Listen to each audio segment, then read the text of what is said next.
Audio Jungle.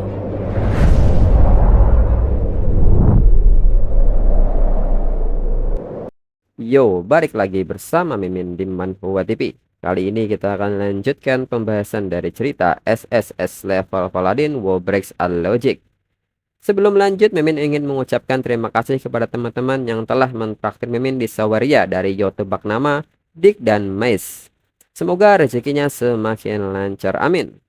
Mimin infokan kembali bagi teman-teman yang ingin menonton video terbaru lebih cepat, silahkan bergabung menjadi member di channel ini dengan biaya 10.000 per bulannya. Jika tidak, teman-teman bisa bersabar lebih dulu selama 2-3 hari untuk menonton video tersebut. Tanpa berlama-lama, yuk kita masuk ke disclaimer dulu.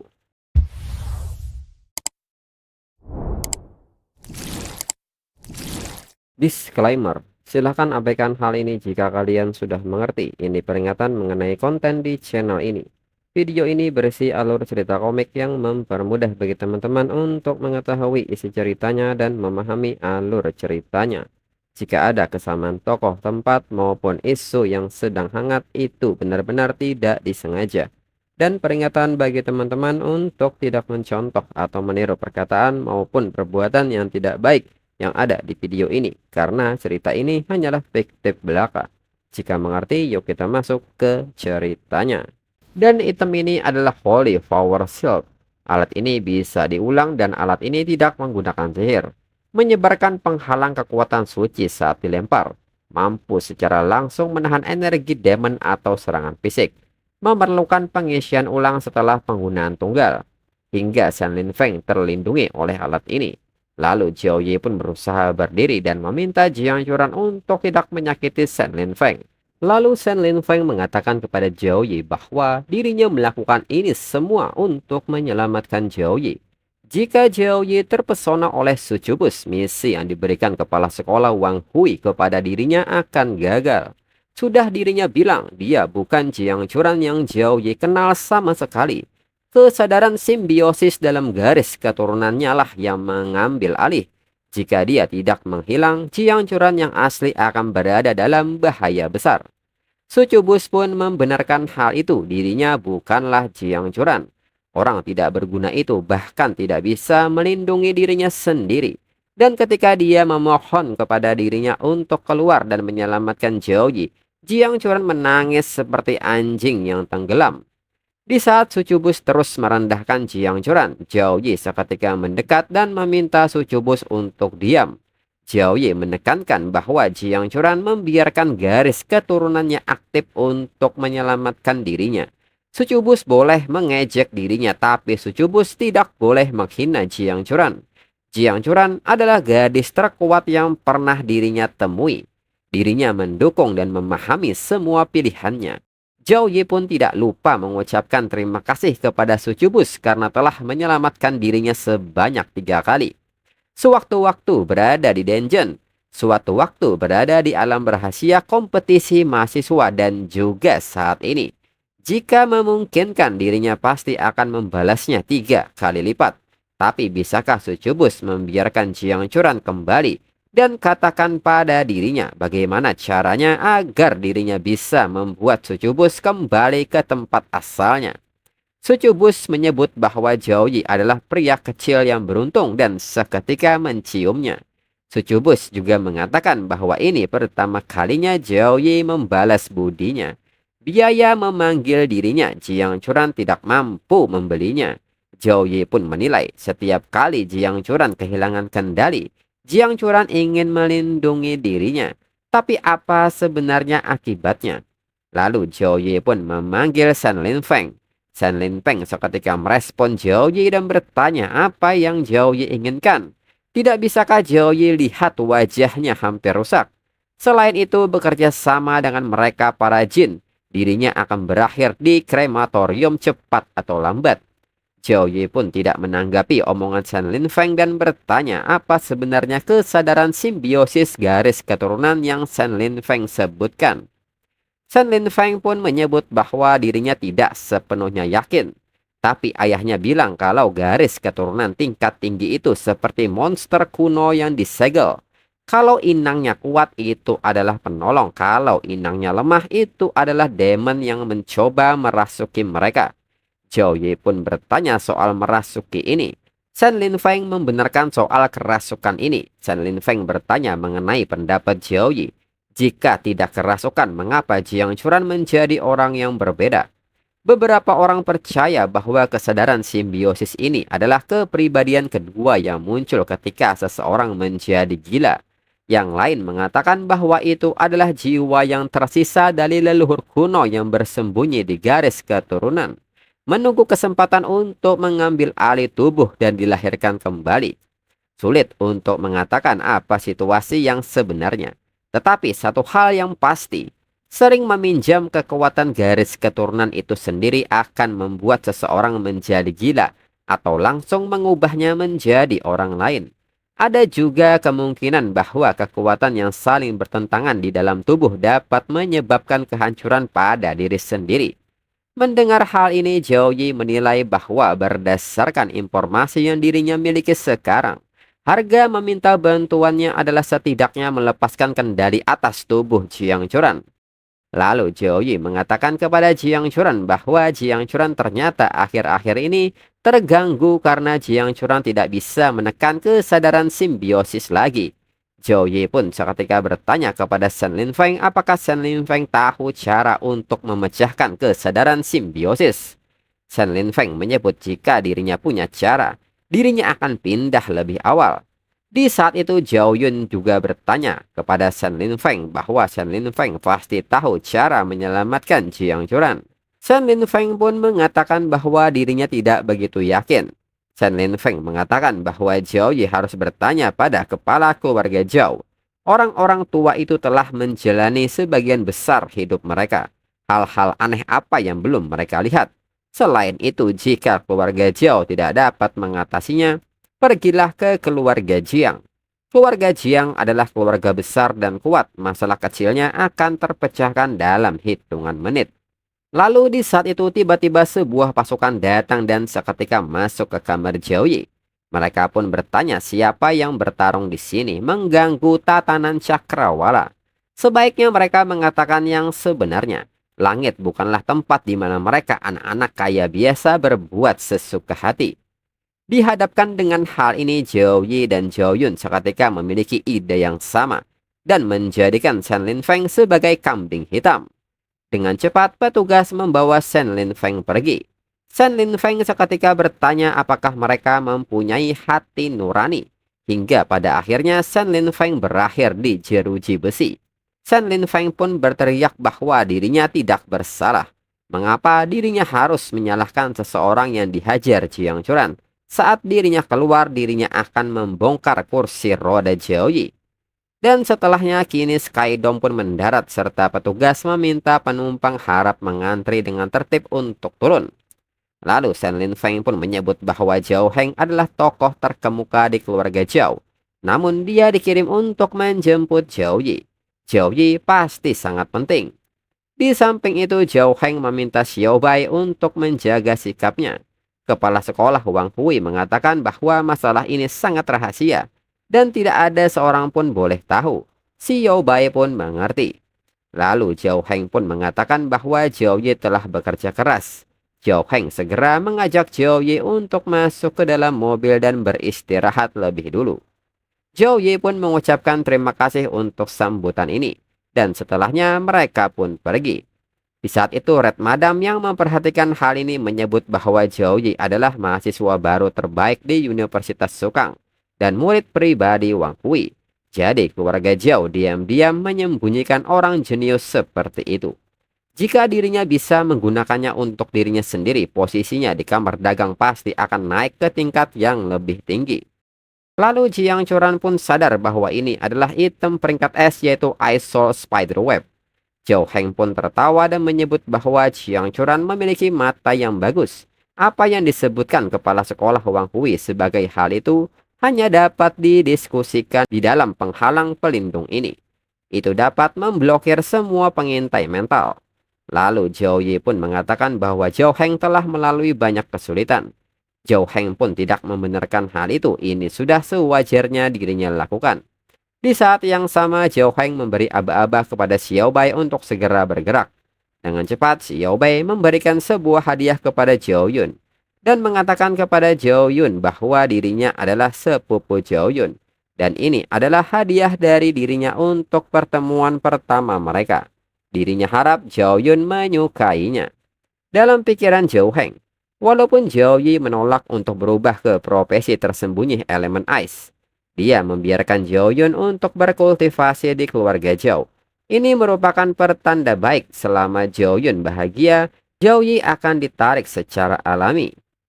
Zhao Yun yang menerima hadiah ini pun sangat senang dan berterima kasih kepada Xiao Bai. Di samping itu, Zhao Heng menilai bahwa Zhao Yi itu berbakat luar biasa dan didukung oleh kepala sekolah Wang Hui serta Guil Tianyu. Kalau dia sering pulang ke keluarga Zhao pasti kembali ke puncak kejayaannya. Lalu Zhao Heng kembali menjelaskan bahwa dirinya pernah bilang kalau kekuatan keluarga Zhao terbagi menjadi kepala keluarga dan dewan tetua. Kepala keluarga yang memimpin Ice Dragon Tower, memegang warisan dan sumber daya inti sekte dalam. Dewan tetua yang dipimpin ketua ketiga Zhao Feng mengurus sumber daya kultivasi para murid luar. Kepala keluarga dan dewan tetua sering tidak akur. Kepala keluarga khawatir ada yang iri pada bakat Xiao Yi dan menghancurkan Xiao Yi. Jadi hanya dirinya dan Xiao Bai yang diberitahu soal penjemputan ini. Bahkan penjaga pun tidak tahu jalan rahasia yang mereka ambil.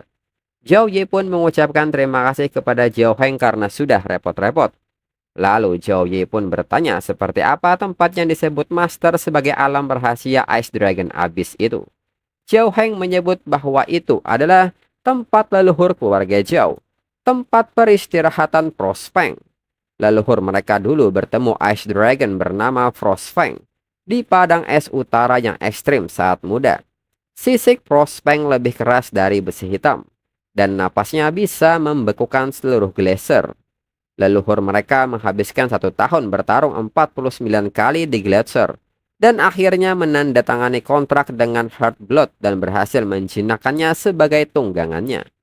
Saat Trust Demon menyerang, Frostfang membawa leluhur mereka dan menerjang di garis depan. Dalam pertempuran terakhir melawan Snow Demon, Frostfang memblokir pintu masuk gua Demon dengan tubuhnya untuk melindungi anggota klan yang mundur. Saat leluhur kembali, tubuh Frostfang sudah mati, tapi jiwanya masih ada. Leluhur takut jiwanya menghilang, jadi dia menggunakan Dragon Right Sword untuk membuat segel, menyegel jiwa Frostfang di tubuh naganya sendiri. Awalnya leluhur ingin mencari metode kebangkitan untuk menyelamatkan Frostfang. Tapi kemudian saat kekacauan beliau pun menghilang tanpa jejak. Dan akhirnya tubuh dan jiwa Frostfang berubah menjadi alam rahasia. Sekarang Ice Dragon Abyss, dinding es di permukaan adalah sisik Frostfang. Pilar es di tengah adalah tulangnya dan danau es itu adalah darahnya. Alam rahasia itu punya 3 tahapan. Semua murid keluarga Zhao wajib masuk ke Ice Dragon Abyss untuk ujian. Kalau Zhao Yi bisa mencapai area inti lapisan ketiga, mereka bisa langsung masuk ke sekte dalam. Lalu Zhao Yi pun bertanya apakah jiwa Frostfang masih menguji anggota klan. Zhao Heng pun membenarkan hal itu. Tiap tahun semua murid Zhao masuk ke Ice Dragon Abyss untuk ditempa. Tapi karena konsentrasi garis keturunan es kurang, kebanyakan hanya bisa sampai lapisan permukaan. Dulu waktu dirinya pertama kali masuk lapisan ketiga saat umur 30 tahun. Dirinya langsung dihajar dan 3 tulang rusuknya patah oleh jiwa Frostfang lalu dilempar keluar. Setelah sembuh, konsentrasi garis keturunannya naik 15%. Selama bisa masuk ke lapisan ketiga, mereka pasti dapat manfaat besar, tapi juga penuh resiko. Frostfang sudah tidak mengenali garis keturunan keluarga Zhao lagi. 50 tahun yang lalu, tetua ketiga memaksa masuk ke lapisan ketiga dan langsung dibekukan menjadi pilar oleh napas Frostfang. Zhao Heng pun mengatakan kepada Zhao Yi bahwa Zhao Yi harus mencapai tingkat di mana sisa jiwa Frostfang berada di lantai 3. Untuk menaklukkan sisa jiwa itu, Zhao Yi harus memanggil keganasan putus asa seperti yang ditunjukkan leluhur mereka dulu. Hanya dengan begitu Frostfang mungkin akan menyerah. Zhao Yi pun mengerti. Lalu Zhao Heng pun bertanya kapan Zhao Yi berencana masuk ke Ice Dragon Abyss. Kalau sekarang belum merasa sehat, ada markas rahasia dekat Ice Dragon Abyss. Zhao Yi bisa istirahat sementara di sana. Zhao Yi yang saat ini melihat panel sistemnya menyebut bahwa waktunya tersisa 3 menit 52 detik lagi sebelum efek kemundurannya hilang. Zhao Yi pun menyebut bahwa itu tidak perlu. Dirinya bisa masuk ke Ice Dragon Abyss sekarang. Lalu Jiang Churan pun bertanya kepada Zhao Yi bolehkah dirinya ikut menemaninya. Zhao Yi pun meminta Jiang Churan untuk menunggu dirinya di luar dan percaya pada dirinya. Shen Lin Feng pun mengerti dan dirinya akan menjaga Zhao Yun di sini. Lalu Zhao Yi pun mengucapkan terima kasih kepada Zhao Heng atas bantuannya. Hingga notifikasi mengatakan bahwa Divinity Exhaustion State berakhir. Semua atribut kini telah pulih. Hingga aura Zhao Yi kembali memuncak di tubuhnya. Dan saat ini telah menunggu gerombolan monster dengan nama Ice Servant Human level 25.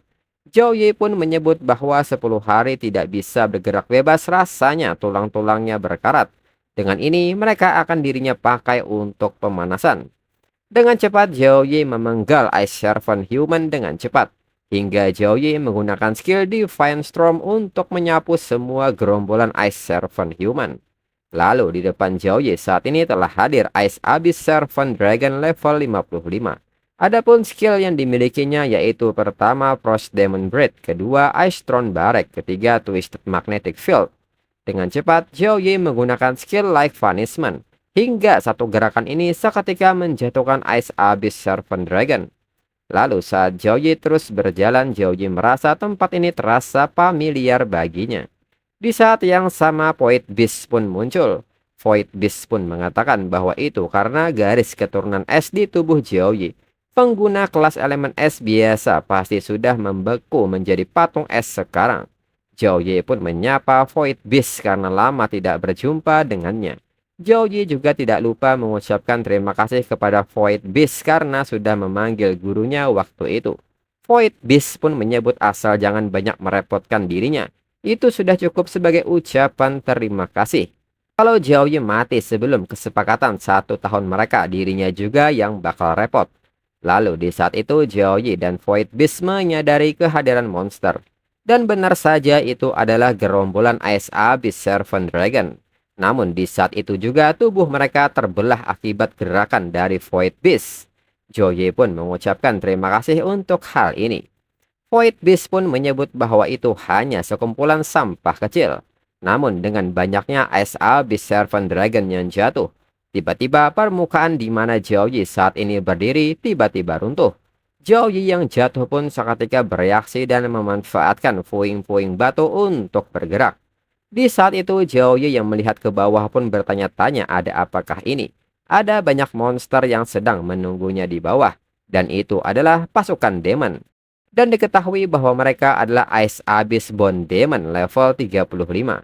Dan mereka adalah sisa-sisa pasukan demon yang mati saat melawan Ice Dragon Frostpunk saat masa invasi demon. Zhao Yi yang melihat hal ini seketika memeriksa dengan matanya. Void Beast menyebut bahwa setidaknya ada 200.000 demon. Melawan langsung itu sama dengan bunuh diri. Lagi pula, Zhao Yi baru sampai tingkat 2 dari alam rahasia. Zhao Yi harus menghemat kekuatannya. Lalu Zhao Yi pun kini mengaktifkan babnya dari Blessing of Dawn dan God's Covenant. Zhao Yi menyebut bahwa konsentrasi elemen ice di sini puluhan kali lebih tinggi daripada di luar. Cukup untuk mengubur mereka. Lalu Zhao Yi pun kini mengcasting sebuah skill hingga langit pun bergemuruh. Salah seorang dari Ice Abyss Bone Demon mengatakan kepada pasukannya untuk menjaga langit. Dan benar saja Zhao Yi ternyata melepaskan skill God Hand. Hingga tangan dewa ini menghempaskan pasukan Ice Abyss Bone Demon. Namun hal ini saja masih belum bisa meratakan semua Ice Abyss Bone Demon. Zhao Yi pun kini menggunakan garis keturunan esnya. Dan mengcasting sebuah skill dengan nama Freeze Divine Storm. Hingga pusaran bilah es ini memotong dan menyapu gerombolan Ice Abyss Bone Demon. Bos pasukan Ice Abyss Bone Demon pun sangat kesal dengan Zhao Yi dan menyebutnya sebagai tikus pengecut. Jiwa pertempuran klan mereka tidak akan pernah padam.